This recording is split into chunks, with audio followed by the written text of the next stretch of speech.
Boa noite, pessoal. Bem-vindos a essa live de quarta-feira, hoje com a participação especialíssima do meu amigo Luiz Henrique. Para variar, falamos nas quartas-feiras de maturidade, hoje maturidade e egoísmo. Deixa eu anotar aqui enquanto o senhor Kik vai entrando para a gente poder chamá-lo aqui. Epa, entra, volta aqui. Pronto, comentário fixado. Me avisem aí se estiverem me ouvindo bem, se estiverem me vendo bem. Olá, Fabrício, boa noite pessoal. Faltando só o Kik chegar aqui. Enquanto o Kik não chega, eu vou contar para vocês um pouco, para aqueles que estão chegando pela primeira vez, que não vêm, de fato tem aí algumas semanas que eu não consigo fazer aí direitinho o caminho que eu vinha fazendo. Obrigado, Harley.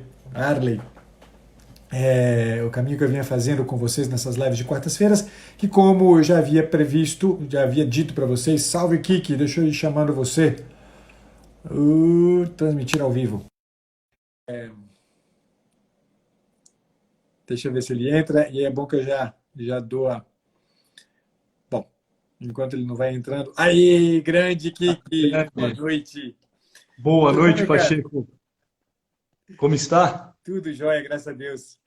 Que eu Que estava aqui bom. explicando para as pessoas que estão chegando pela primeira vez nessas lives de quarta-feira, a proposta das lives, e dizendo que hoje eu estava contando com a sua digníssima e amicíssima presença. As lives das quartas-feiras, eu estava dizendo para as pessoas que são lives nas quais eu trabalho temas de desenvolvimento humano, e já vai aí, acho que para a 12ª semana, na qual eu venho tratando do tema da maturidade, usando como referência o texto do Rafael Llanos y Fuentes, um amigo caríssimo, no fim das contas, apesar de eu não tê-lo conhecido, o tenho como amigo caríssimo. E dizia para as pessoas que hoje a gente ia trabalhar esse tema da maturidade na perspectiva justamente do egoísmo. Só para você, acho que não sei, né, quantas vezes você teve a oportunidade de acompanhar, mas eu sempre faço dessas lives bem sintéticas e rápidas, mas é para apresentar algumas referências do ponto de vista, eu brinco que são de diagnóstico, para que a pessoa possa diagnosticar em si mesma elementos de imaturidade e, a partir dessa identificação, empreender algum caminho que também eu procuro sempre oferecer algumas ajudas, algumas dicas de como organizar a vida na perspectiva da maturidade. Então, eu sempre faço assim, uma premissa apresentando o problema que está em jogo na questão que está sendo enfrentada e depois alguns pontos de trabalho, seguindo, na verdade, a própria dinâmica de argumentação do Cifuentes. Então, não é nada de novo aí. E aí, já para provocar e colocar você para falar, amigo, porque eu queria colocar você para falar, que eu estou com saudade de ser demais a conta. Saudade está grande, meu cara. Eu queria, na verdade, trazer à tona a premissa, né? Que, no fim, né, a ideia dessas premissas, sempre que eu as trago, é oferecer um critério para que a pessoa possa olhar para si mesma e ver, olha, aqui eu escorreguei, aqui eu estou caminhando nesse sentido, né, enfim, me vejo justamente mergulhada nessa imaturidade.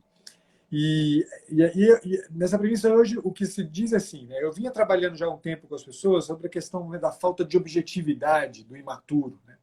O imaturo, ele, em geral, a forma com a qual ele avalia a realidade é sempre de uma perspectiva muito subjetivista, né? É sempre a partir do impacto afetivo que as coisas causam nele, né? E essa falta de objetividade, essa carência de objetividade aliada, né, na verdade, como causa e consequência desse subjetivismo na forma de avaliação, né, caminha lado a lado com o narcisismo, né, caminha lado a lado com um jeito de olhar para a realidade, no fim das contas, que tem como referência apenas o si mesmo. Né? Quer dizer, é só o que me agrada, é só o que me interessa, eu só faço aquilo que eu gosto, eu só faço aquilo que eu quero, quando eu quero, da forma como eu quero. Né? O que, né, não deixa de caracterizar também algo disso que a gente pode tranquilamente chamar aí genericamente de egoísmo. Né? Uhum. E eu acho que aí a gente já consegue, a partir disso, propor uma bela premissa, uma bela motivação, para que as pessoas comecem a avaliar em si mesmas Uhum. esse traço, né, característico de deslumbramento consigo mesmo, né? Quer dizer, o imaturo está sempre muito deslumbrado consigo mesmo, está sempre muito, né? O Rafael Liano Cifuentes usa a imagem de um político que na década de 70 ou 80, não me engano, né, que era conhecido como a boneca deslumbrada, né? Nós, no fim das contas, somos um pouco como isso aí, né? Bonecas deslumbradas, né? Quando somos imaturos, somos como isso. Então, lanço a bola na tua mão, Bom, me diz aí o que você fala disso. Agora eu quero te escutar também. bora. Puxa, que alegria. Sempre muito bom estar aqui contigo. A saudade está grande. Precisamos dar um jeito de nos encontrarmos. Tínhamos aí o Enrota em vista, enfim, Pois tivemos que é, prorrogar várias atividades que iríamos nos encontrar aqui na UFSCar, em São Carlos. Então é bom poder matar saudades, mesmo que de forma remota, mas estar aqui contigo. O Rafael Eliano Cifuentes, ele é fenomenal, né? Assim, sim. o modo como ele escreve, a leitura que ele faz da pessoa humana é algo encantador. É algo encantador. É até interessante o título da live de hoje, né, que você tira lá do capítulo em que ele fala do egoísmo narcisista, porque parece até um pleonasmo, parece uma redundância. É claro que o egoísta ele é narcisista, Exato. né? Mas ele faz questão de frisar, até com um Sim, certo elemento de humor, até para dar nisso tudo um punch, uma capacidade de autopercepção, sim, dizendo nos pormenores o porquê o egoísta é um profundo narcisista. Essa contemplação assídua, doentia, idiota que ele faz acerca dele mesmo. E a ideia é exatamente essa, né? Falta ali a objetividade, falta ali a concretude dos fatos. Ele está muito preocupado com aquilo que ele sente, ele está muito preocupado com aquilo que ele é. A atenção dele é uma atenção subjetivista. As ações dele sempre partem do eu. Porque eu quero, porque assim eu penso, logo eu que sou tão eu. O eu, né, no imaturo, é um negócio agigantado demais. sim, Quando nós estamos nesse caminho de maturidade, nós percebemos que, de alguma forma, a medida do mundo somos nós mesmos. Somos nós sim, mesmos. Né? sim. Ele até fala que o egoísta, narcisista, tem uma dificuldade profunda de visão. Ele é míope, ele tem miopia e hipertrofia. Né? Ele está Hipermetropia. sempre. Hipermetropia, perfeito. Ele está sempre com o foco desajustado. Sim, As coisas estão sempre turvas, agigantadas, pormenorizadas, assim, mas ele nunca tem a real noção do que as coisas são. Por perfeito. quê? Porque, antes de tudo, ele contempla a si mesmo. Ao dizer isso, eu lembro muito de Viktor Frankl, que também usa essa ideia dos olhos para É, falar daquela dinâmica que frustra a autotranscendência. Quando ele fala que a pessoa, quando está frustrando a sua capacidade de amar, de se colocar no lugar do outro, de esquecer-se a si mesmo, ela está como que com uma catarata. Ele usa um outro problema, que não é nem a miopia, é a catarata, porque assim, na catarata, os olhos que foram feitos para ver o mundo lá fora, os olhos não foram feitos para contemplar a si mesmos. Os sim, olhos foram feitos para ver o mundo, as realidades de fora, as realidades exteriores. Mas na catarata, o que prejudica a correta e a justa visão é que a pessoa, de alguma forma, vê a si mesma. O olho, naquele momento, está vendo muito dele enxerga a mesmo. si mesmo. Aquela membrana, aquela película, né? Aquela pele que fica Sim, próximo aos seus olhos, faz com que tudo fique turvo e fique confuso, porque o olho que foi pensado, que foi desenhado para enxergar o mundo lá fora, tá vendo a si mesmo.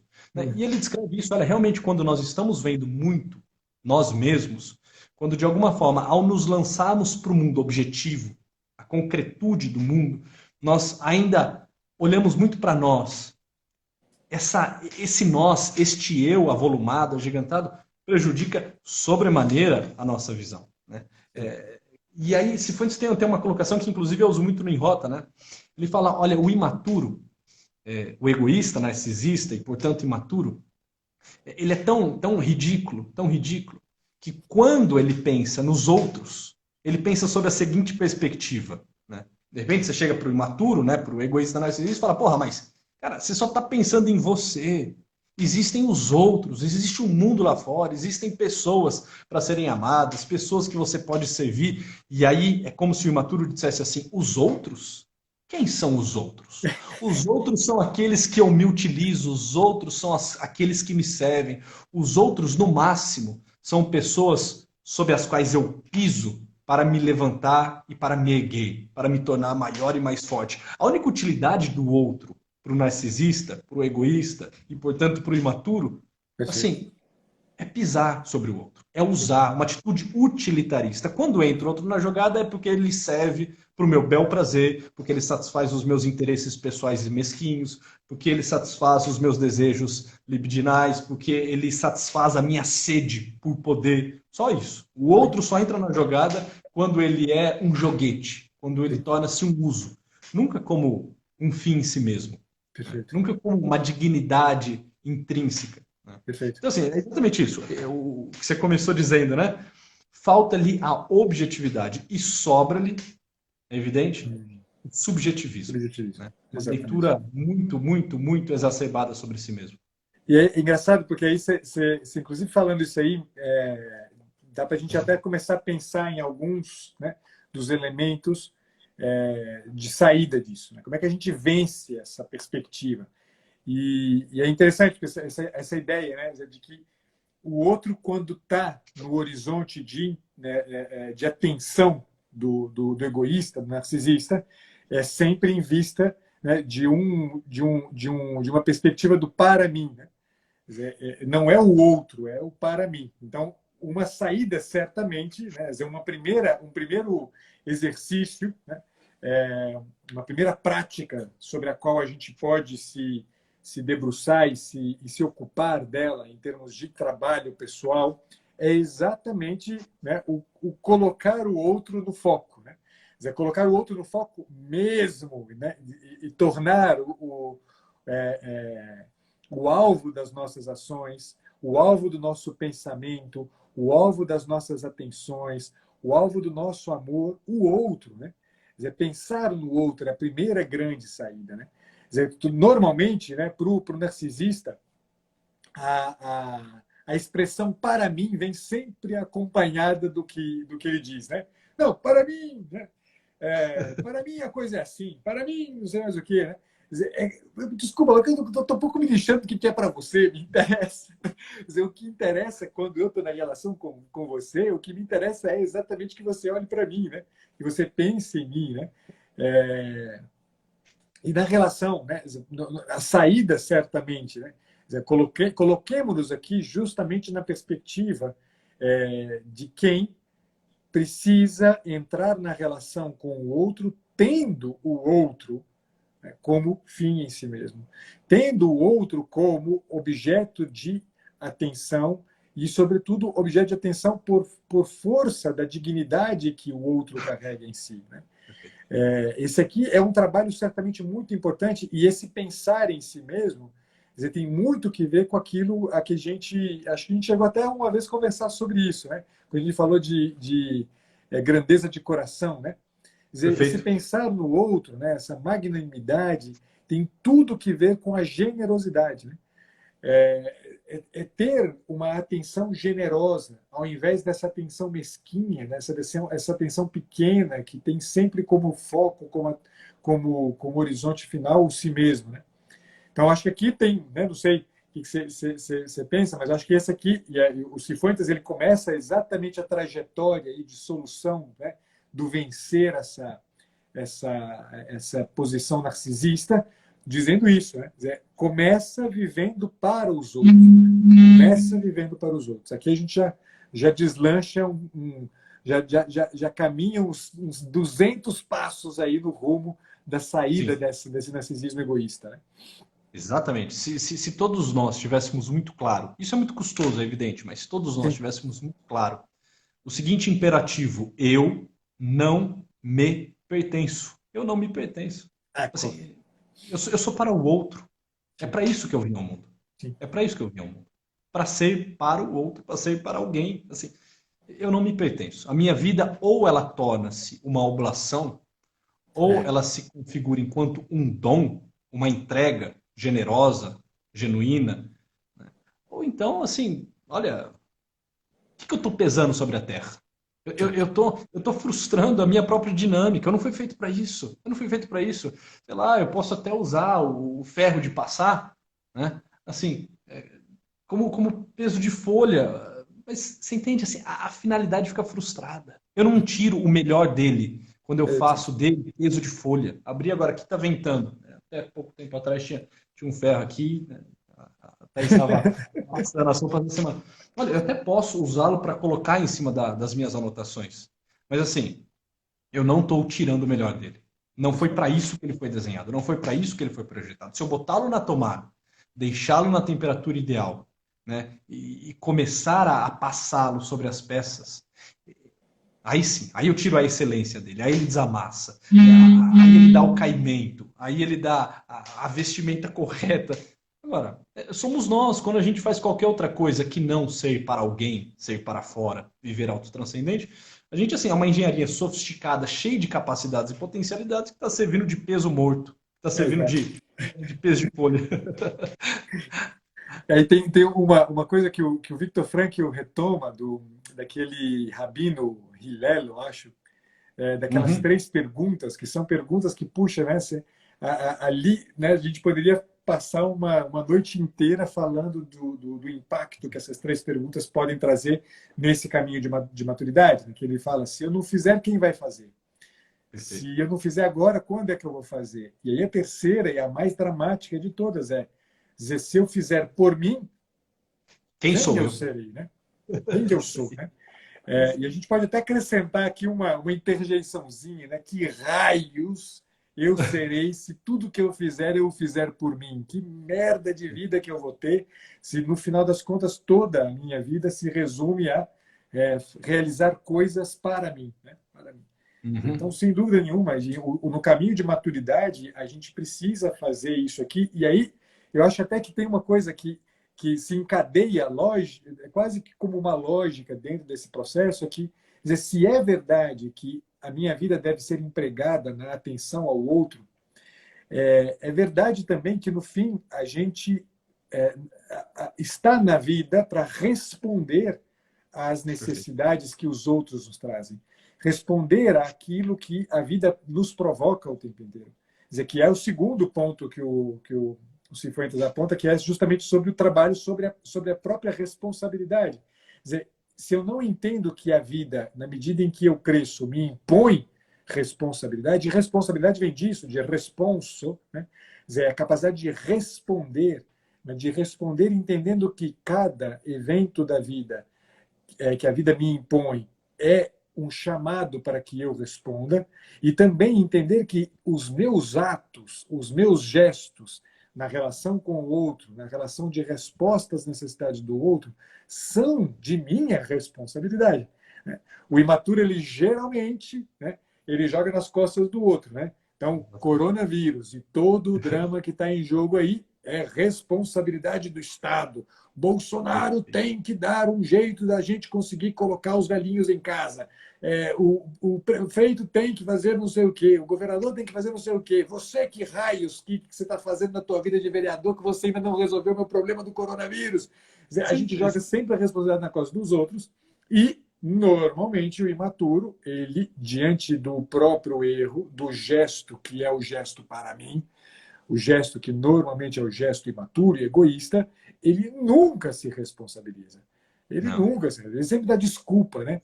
Ele sempre se move de um jeitinho em que ele vai dando desculpas para as coisas. Nunca estou atento ao outro e, né, nunca me responsabilizo pelos meus próprios gestos. Hoje, eu não sou responsável, em absoluto sou responsável. Né? Outro problema grave, mas uma saída interessante é começar a conceber a vida como um lugar de responsabilidade, Katsu.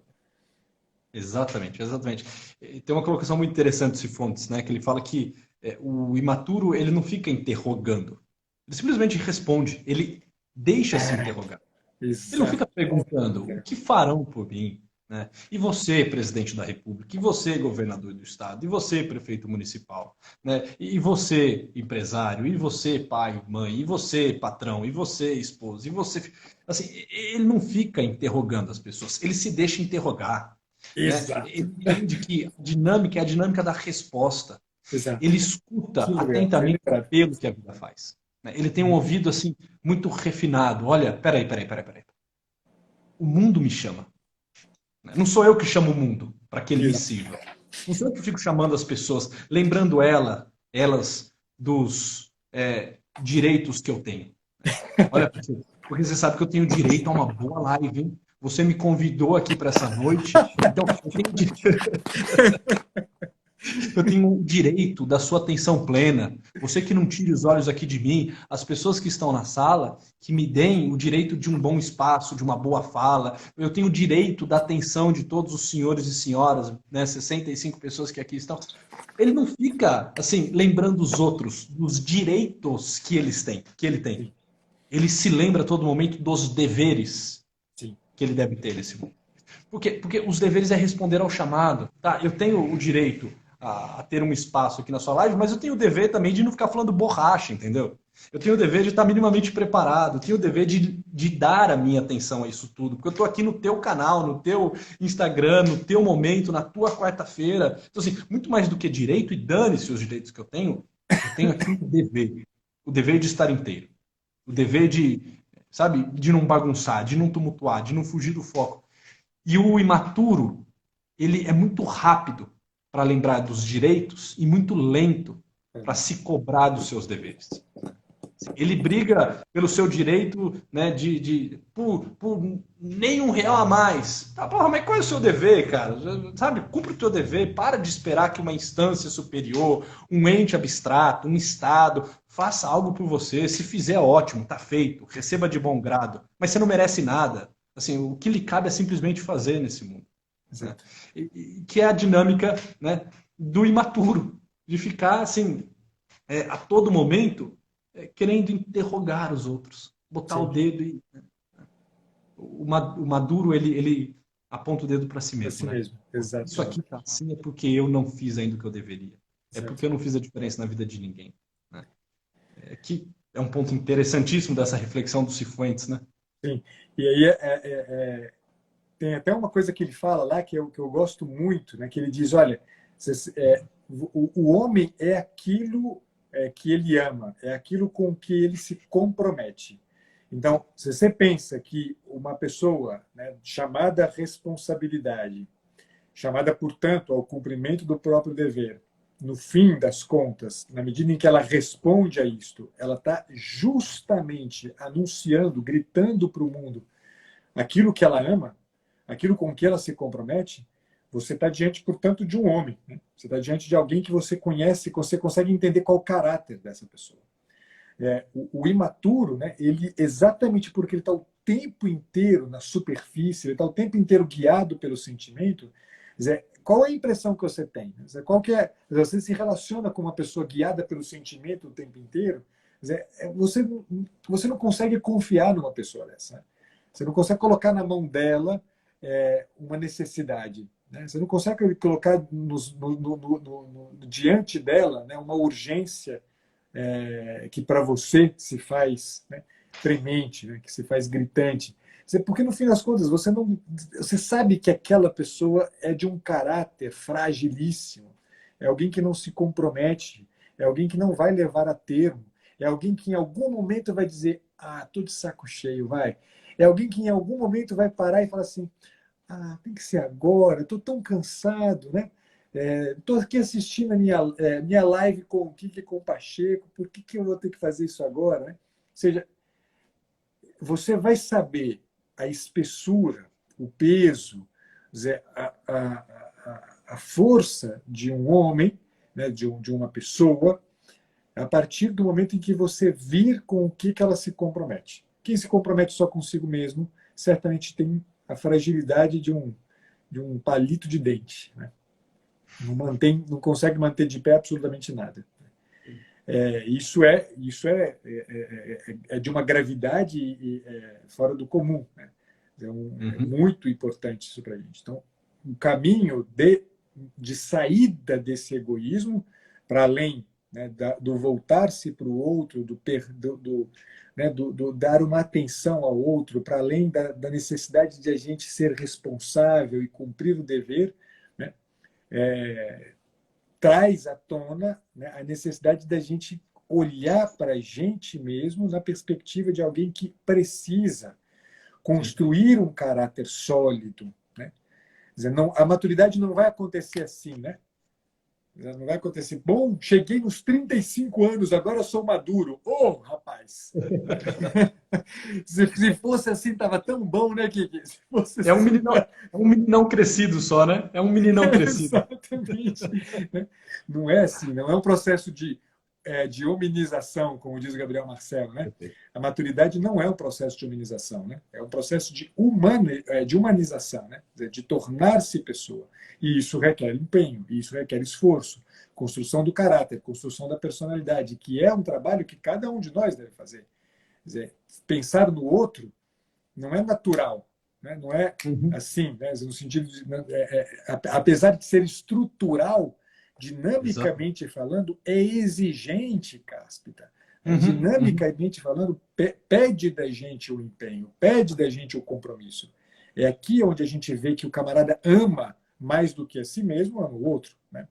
Perfeito, perfeito. E esse ponto do que ele ama e dos deveres que cumpre é essencial. Assim, quando é colocado isso na obra de Cifuentes e na obra de tantos outros filósofos, né, psicólogos, antropólogos, assim, é algo que nos dá um toque de realidade, assim, muito interessante. Porque enquanto a gente fica ainda falando sobre questões de, olha, porque o egoísta, ele vive num mundo subjetivista, ele vê a si mesmo, ele frustra a sua capacidade de autotranscendência, ainda pode ser um papo para alguns, um pouco etéreo, né, um pouco difícil de ser interpretado. Agora, quando é colocado isso, olha, quer fazer o seguinte, quer começar a se instalar na realidade, quer começar de fato a amadurecer, parar de ser uma pessoa leviana, fugaz, dispersa, difusa, faz o seguinte, cumpre os teus deveres. Você tem deveres, não tem? Pois bem, os cumpra. Comece por aí. Comece por aí, que seria basicamente o que Viktor Frankl fala dos valores criativos, né? Aquilo que eu faço nesse mundo, o meu legado, a minha edital que eu boto nesse mundo. Realize os teus deveres. Qual que é o teu dever hoje? Né? O que a vida lhe chama a fazer? O que, se você não fizer, ficará sem ser feito? Porque compete não somente a você. Né? Assim, sei lá, qual que é a fralda que você tem que trocar? Entende? Qual que é a comida que você tem que dar? Né? Qual que é o trabalho que você tem que oferecer? Qual que é o e-mail que você tem que responder?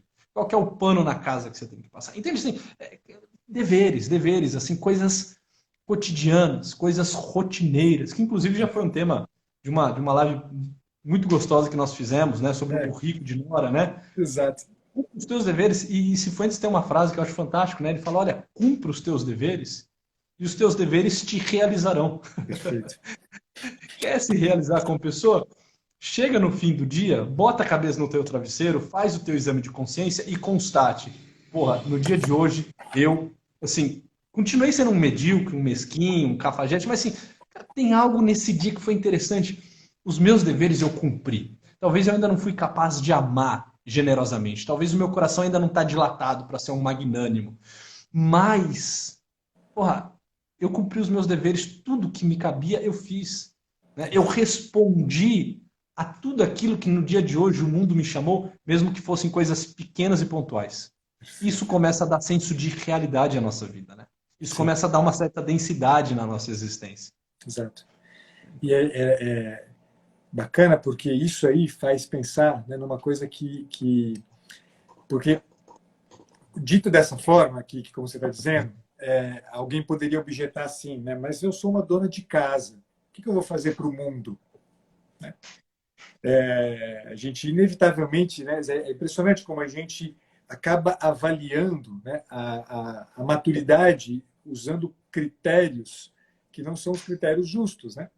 Ou a gente avalia a maturidade pelos anos, né, que a gente tem, ou a gente avalia a maturidade pelo nível de, né, dizer, pela altura da responsabilidade. Né? Então, eu serei tanto mais maduro quanto mais alto eu tiver. Né? Então, se eu for presidente da República, então aí finalmente eu serei o Maduro dos Maduros. Né? Se eu for um dia Papa, então Cacilda, né? Finalmente, né, cheguei a ser maduro como ninguém o fora antes. Né? Não, né? A maturidade não tem nada a ver com isso. Né? O Cifuentes, inclusive, cita um dito latino, né? Anni non numerantur, sed ponderantur. Né? Os anos não são numerados, eles são ponderados. Né? Daí a gente entende uma coisa que é interessante, porque se a gente entende que a maturidade não tem que ver com uma certa, né, qualidade da responsabilidade, né? Porque eu estou aqui, né, e você está aqui, então eu sou mais maduro que você. Se a gente entende que a maturidade não tem que ver com a idade que eu tenho, que na verdade a maturidade tem que ver com um certo peso com o qual, né, eu meço. A maturidade é medida pelo peso que eu dou para as coisas. O que é esse peso? Quer dizer que eu estou tudo pesado? Não. Quer dizer que eu dou uma espessura diferente para as coisas. Eu posso ser uma dona de casa e, exatamente porque eu dou uma espessura, coloco isso dentro da experiência do destino do mundo, dizer que eu consigo efetivamente mudar o mundo. Eu consigo efetivamente impactar sobre o mundo. Pacheco, mas você está ficando doido, cara. Não, o nome disso é mérito. Mérito, inclusive, que não tem nada a ver com a ideia de mérito, tal como a gente normalmente trabalha com a ideia de mérito.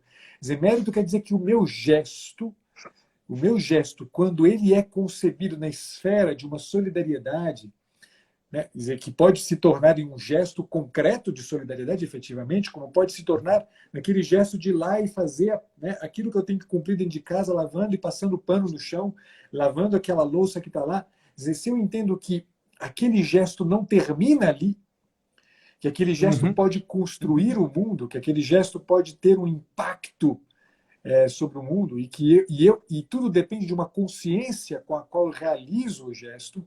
Caramba, né? Nós estamos aqui num outro patamar, né? Numa outra esfera. É claro que solidariedade não é só isso. Né? Falar né, de construir o mundo, de impactar o mundo, né? Não é só isso, mas passa por aqui também. Né? A dona de casa, ela pode ser solidária lá fazendo o trabalho dela, como ela pode ser solidária também quando ela abre a porta né, e serve uma pessoa que passa na rua. A solidariedade quer dizer justamente que eu saiba que o meu gesto não termina, seja ele de que tamanho for. Ele não termina e não pode terminar em si mesmo.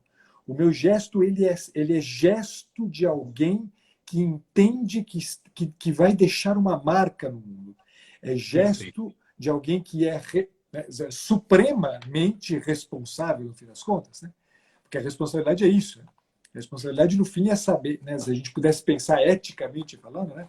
A responsabilidade é justamente que eu saiba que cada gesto meu é um gesto que impacta o mundo.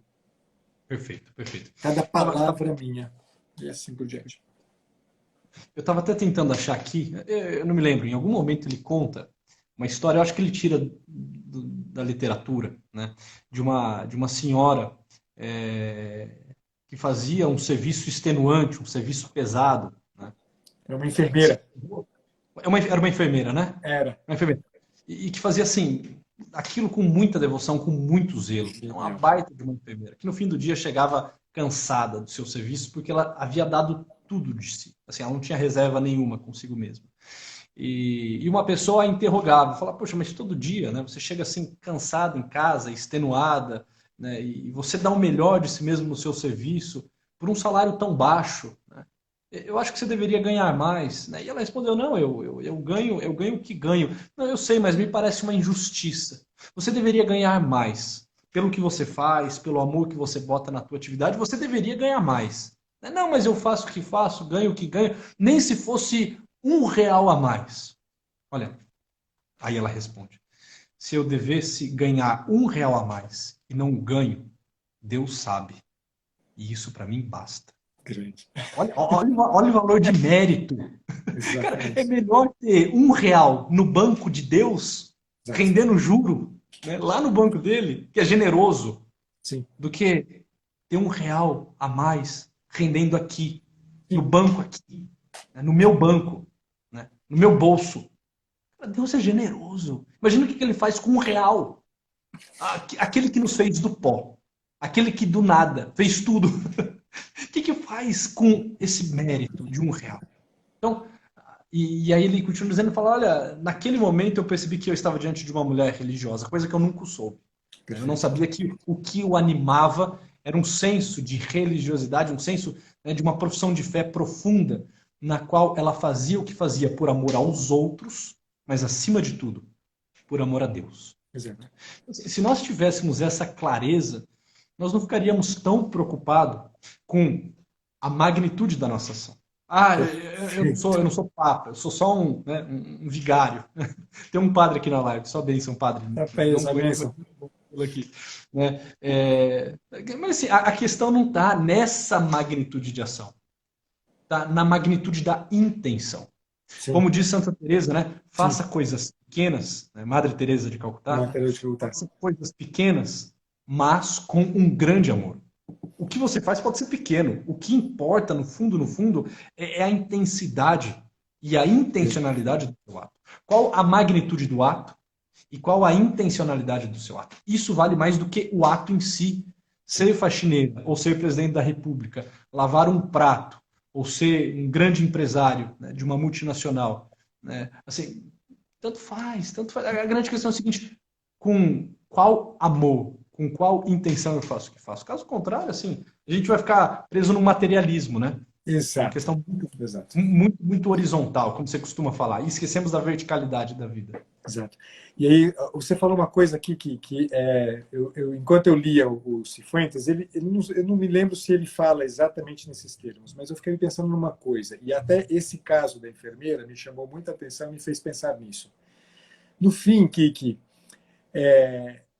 não é possível haver verdadeira solidariedade a não ser dentro de um horizonte religioso. Não é possível, dizer, todo gesto solidário que não tem como horizonte final esta coisa alta, vertical, né?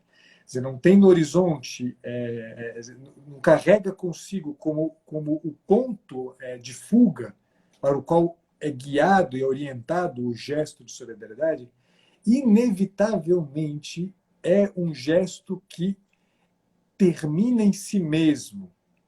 Inevitavelmente é um gesto voluntarista.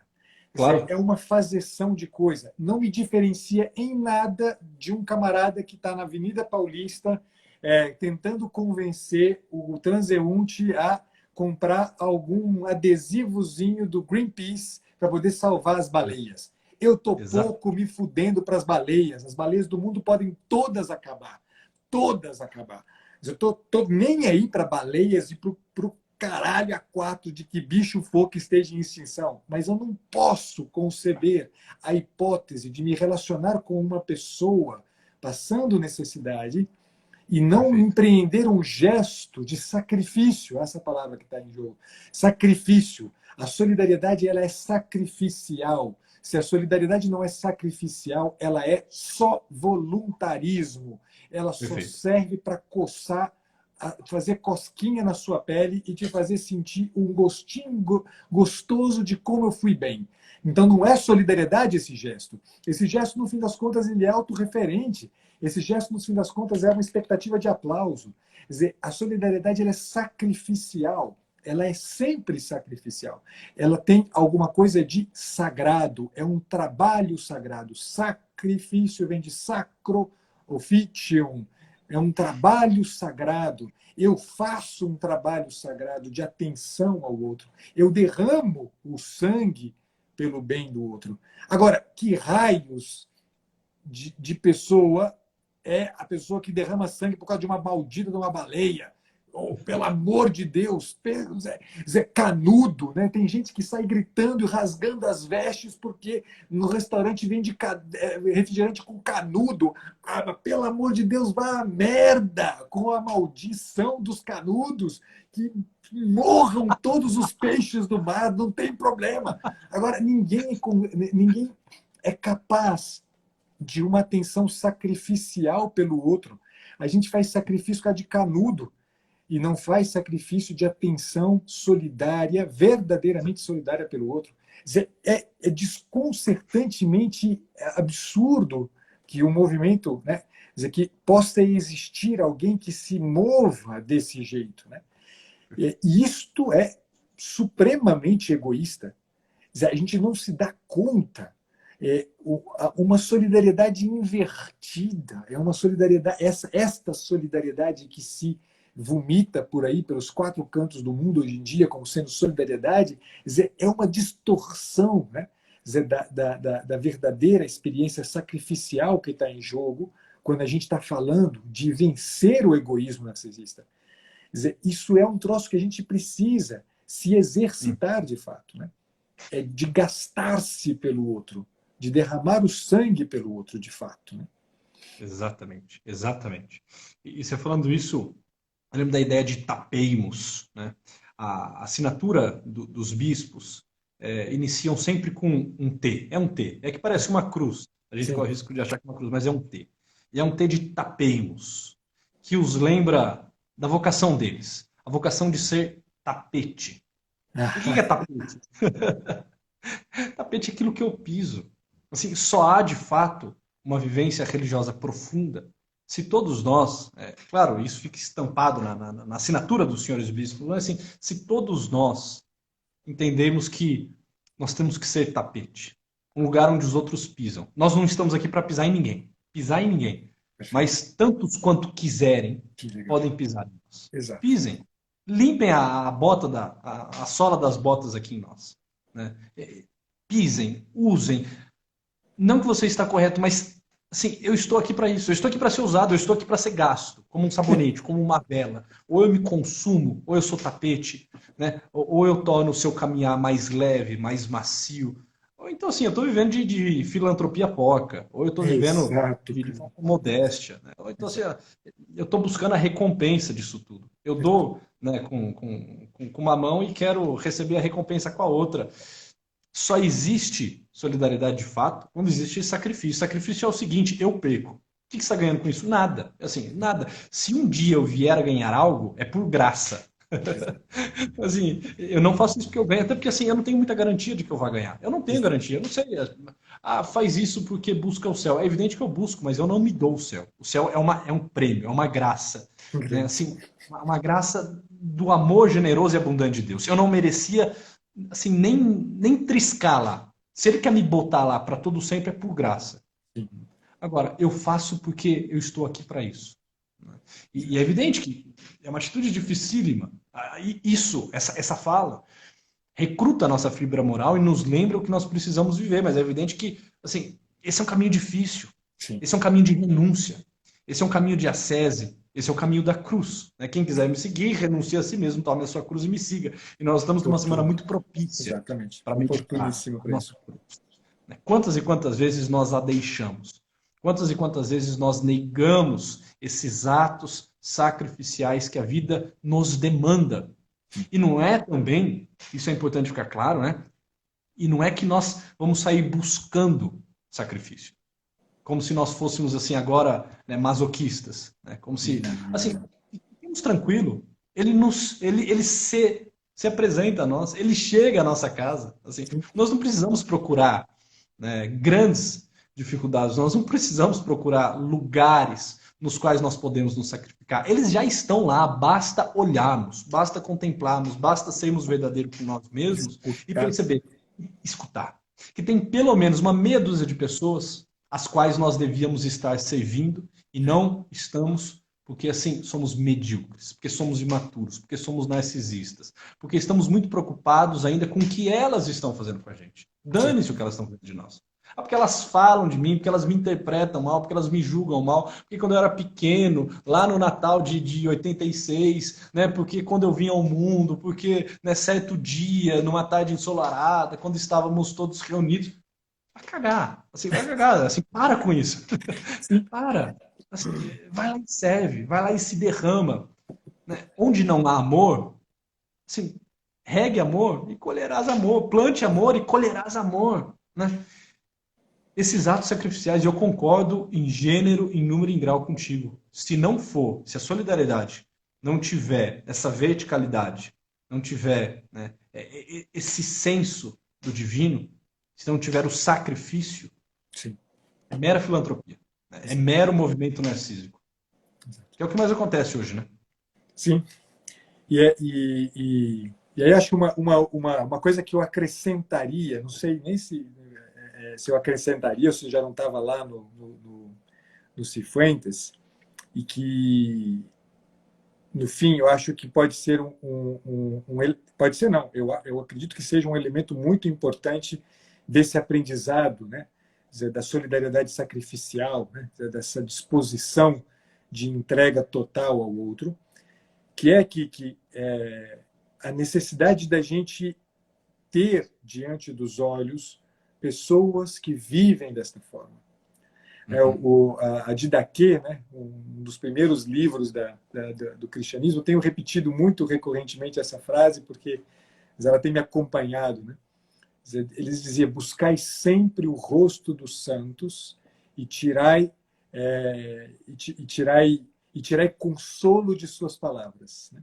Uau. Buscai sempre o rosto dos santos e tirai consolo de suas palavras. Quer dizer, se a gente não tem, né, o rosto de alguém para quem olhar, uma presença assim, uma presença que se sacrifica por mim, se a gente não experimentou na nossa própria carne o encontro com alguém, se a gente não conseguiu trocar o olhar com olhos de quem entende que a minha humanidade interessa de tal forma a ponto de atrair-me para um movimento igual ao dele, é muito mais difícil esse passo.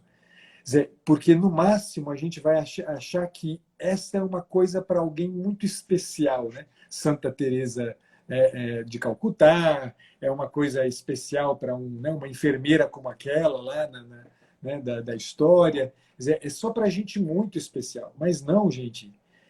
Quando a gente é objeto de um amor assim, quando a gente é objeto de uma disposição sacrificial como essa, é natural perceber, nascendo dentro da gente, como você dizia, recruta na gente a nossa fibra moral de um tal jeito, dizer que é quase como uma urgência que eu me mova do mesmo jeito e arranque de mim todo esse egoísmo narcisista. Quer dizer, machuca.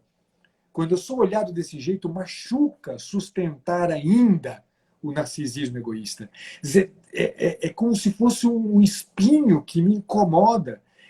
Então, se eu não tenho um rosto ao qual eu possa voltar o meu olhar o mais constantemente, o mais cotidianamente possível, e tirar consolo de suas palavras, e tirar consolo, né, desse rosto de um santo, que não é um santo, Santa Teresa de Calcutá, é você, né? É o Kiki, para quem eu tenho a graça de estar olhando agora, é a minha esposa, são os meus filhos, e todo o esforço que eu vejo em cada um dos moleques, com cada uma né, dos dramas que eles vivem, e o esforço da minha esposa, é ali que eu vejo, né, todo o drama de um sacrifício.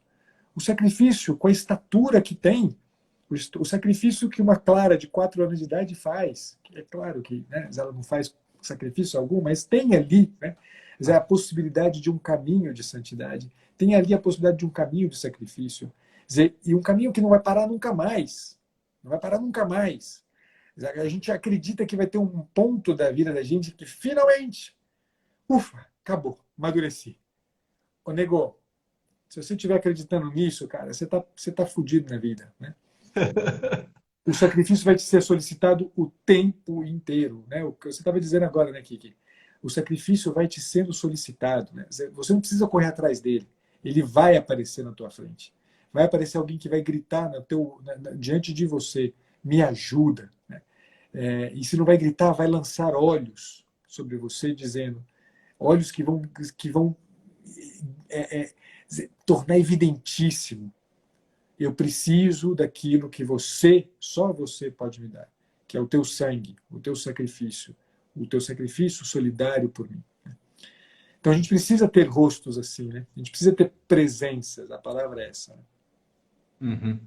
Exatamente. E é interessante você colocar isso, porque é dessa forma que também Cifuentes vai fechando esse raciocínio, né? Ele começa dizendo que o imaturo ele vive num mundo subjetivista, né? Ele está atento a ele mesmo, aos movimentos dele, aos quereres dele, né? Existe muito eu, um eu agigantado, né? Um ensimesmamento. Sim. E ele vai fechando dizendo o seguinte: olha, aquele que quiser salvar a sua vida vai perdê-la. É, Né? E isso assim, aplica-se a todos. Né? perfeito. Assim, dane-se se alguém aqui não acredita em Cristo. A questão não é essa. A questão não é essa. Eu não sou católico, eu não sou evangélico, isso está nas Sagradas Escrituras. Olha, isso assim, é um princípio universal, Perfeito. que está lá sistematizado, que está lá condensado. Né?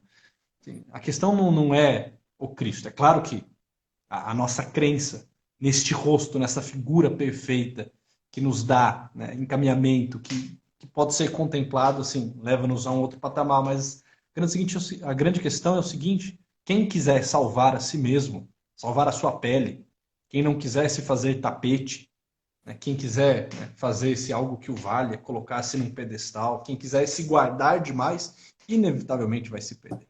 Agora, aquele que perder a sua vida por amor, por amor, por amor a Cristo, esse irá encontrar. Esse Perfeito. terá vida. Né? Ou seja, ou a gente mata o nosso subjetivismo e dane-se o que a gente está querendo e a percepção de mundo que nós temos, né? Ou então nós iremos nos poupar, nos ter em autoestima, nos guardar, né? Sim. Iremos querer fazer só aquilo que é bom, só aquilo que de alguma forma não desgasta, fugir dos deveres, fugir de uma vida virtuosa, fugir da realização de valores, fugir do sacrifício Sim. e buscar as recompensas, buscar os aplausos, buscar o status, buscar ser visto, ser lembrado, buscar os seus direitos e não realizar os seus deveres. E aí, meu filho, assim, e pelo menos eu não tenho um relato de nenhuma pessoa que viveu querendo salvar-se e não se tornou um belo de um paspalho, de um idiota, Exatamente. né? Assim, que não envelheceu, assim, tendo, sabe, assim, se tornado alguém podre, alguém, né, assim, que juntou nada, Sim. uma pessoa incômoda, uma pessoa indigesta, uma pessoa mesquinha. Eu não tenho relato de ninguém que conseguiu viver o movimento ad intra, de olhar para si mesmo e querer se salvar, e que deixou algum legado, algo que o vale, uma história que vale a pena ser contada. Perfeito. Né? Sim. Então, assim, em contrapartida, nós temos os santos que perderam tudo, e Exato. ganharam tudo, e nos deram tudo. Exato. E não são só esses caras que estão lá no altar, nos Exato. altares, são estas pessoas aí com quem a gente tem a oportunidade de ter um convívio. Né? Mas é bonito porque os primeiros cristãos se chamavam mutuamente de santos, né? Que no fundo é isso, né? Uhum. Que um seja testemunho para o outro, né? Que não quer dizer que a gente é irrepreensível, né? Não Exato. quer dizer que a vida da gente é uma vitrine, né? Ou um showroom. Quer dizer que se há alguma irrepreensibilidade, se há algum ponto definitivo em se tratando de maturidade, é justamente o fato de que a gente está a caminho e não cessa de caminhar. Caiu, levanta. Escorregou, levanta. O santo não é o cara que é irrepreensível, não é o cara que não Uhum. erra. O santo é o cara que se levanta sempre. Se caiu 200.000 vezes, se levanta 201.000 vezes. E vai fazer isso quantas vezes for necessário. É isso que é o santo. Quer dizer, poder ter na nossa companhia homens e mulheres com esta irrepreensibilidade, e só esta, a irrepreensibilidade de sempre se levantar, custe o que custar. Ter na nossa companhia gente assim, poder ter, né, amizades como estas, é certamente uma chance muito grande de que a gente dê esse passo de saída desse egoísmo narcisista. Precisamos disso aqui. Homens e mulheres que sejam amigos assim, né? Que amem o nosso destino, né? Amem profundamente o nosso destino, para que a gente possa aprender a amar o destino dos outros, né? A gente possa aprender a se relacionar mais do que preocupado em salvar a si mesmo, né? O que no fim das contas é a suprema e eterna perdição, que a gente possa entender que a nossa vida deve ser para sermos co-redentores, salvar a vida dos outros, né? Exato. Grande Kiki. Grande Pacheco. Cara, que é sempre muito bom estar aqui contigo. E tem aquela colocação, dá para ficar semanas meditando em cada palavra que você diz aí, Pacheco. Obrigado. E ele fala, né? Os outros, pergunta o imaturo, quem são os outros? Os outros são os que me dão a oportunidade de estar no centro das atenções, os outros me servem de degrau para subir, os outros são um instrumento útil para o meu brilho pessoal, para edificar o meu pedestal, e nós teríamos que mudar isso. A nossa frase deveria ser, e os outros? Quem são os outros? Os outros são aqueles que eu sirvo, são aqueles que podem usar-me como tapete, tapei-nos. Os outros são aqueles que eu boto no centro e lhes dou todas as minhas atenções. Os outros são instrumento útil para o meu crescimento, para a minha edificação. Porque os outros são o rosto do Cristo, a quem eu sirvo. São os santos que eu contemplo. Então, assim, subverter, mudar essa ordem e nos tornarmos aquilo para o qual fomos feitos. Para que a gente não chegue e tenha que dizer em algum momento, o homem que sou brinda tristemente o homem que eu deveria ter sido. Mas que nos tornemos de fato aquilo para o qual fomos feitos. Grande, Kiki, grande. Cara, brigadíssimo.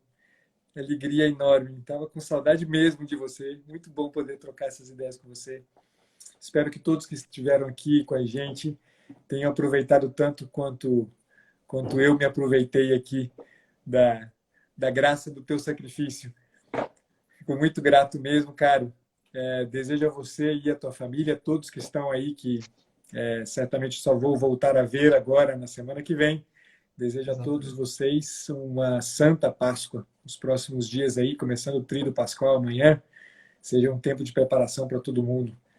Católicos, não católicos, cristãos ou não cristãos, este é um tempo certamente que nos coloca diante de um chamado ao serviço, de um chamado ao sacrifício.